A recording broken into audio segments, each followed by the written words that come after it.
Әлемдік бұқаралық ақпарат құралдары Солтүстік Корея президенті Ким Чен Ын өлім аузында жатыр деген ақпараттар ата бастады. Тіпті жапониялық Ямиури газеті президенттің орнына оның қарындасы Ким Йо Чон отырады деп жазды. Ал бүгін Солтүстік Кореяның ресми орталық телеграф агенттігі маршал Ким Чен Ын терең медитация деген хабарлама таратты. Айта кетейік, Ким Чен Ын 11 сәуірден бері көпшіліктің алдына шыққан жоқ. Тіпті атасы Ким Ир Сеннің туған күніне арналған мерекелік шараларға да қатыспаған. Әдетте президенттің денсаулығына қатысты тараған сыбыстарға шұғыл жауап беретін Солтүстік Корея билігі бұл жолы асығар емес. 36 жастағы Солтүстік Корея көсемінің хал үстінде жатқан жөнінде ең алғаш алып қашпа ақпараттар 21 сәуірде тарай бастады.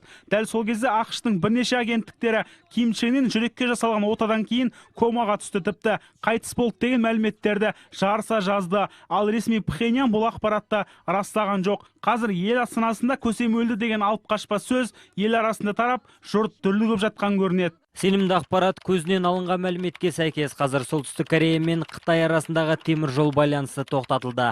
Ал Пхеньян аспанында тікұшақтар ұшып жүр.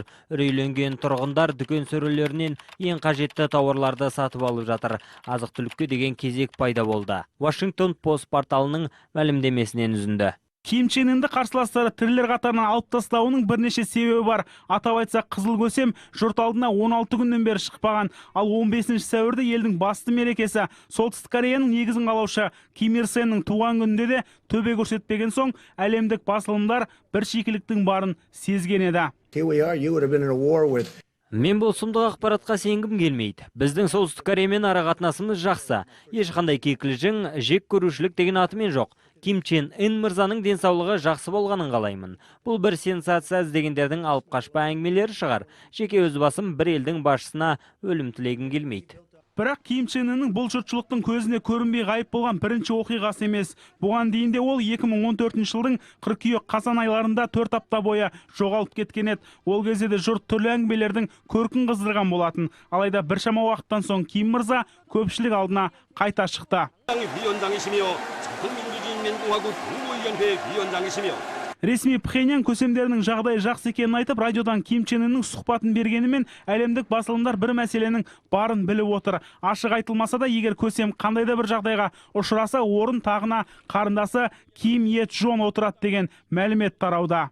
당과 정부의 간부들과 평양시안의 당중앙 지도기관 성원들. Bir белгілісі амалы қалмаған Солтүстік Корея медициналық кеңес алу үшін Қытай билігіне жүгініпті. Өткен аптада Пхеньянға аспан асты елінен бірнеше білікті маман жас көсемнің денсаулығын тексеруге аттанған. Оның қазіргі жағдай жөнінде ешқандай мәлімет жоқ. Ал Ким Чен Ынның қасша оңтүстік Корея тарапы көршісінің жағдайы жақсы екенін, Пхеньян маңындағы өзінің резиденциясында жатқанын мәлімдеді.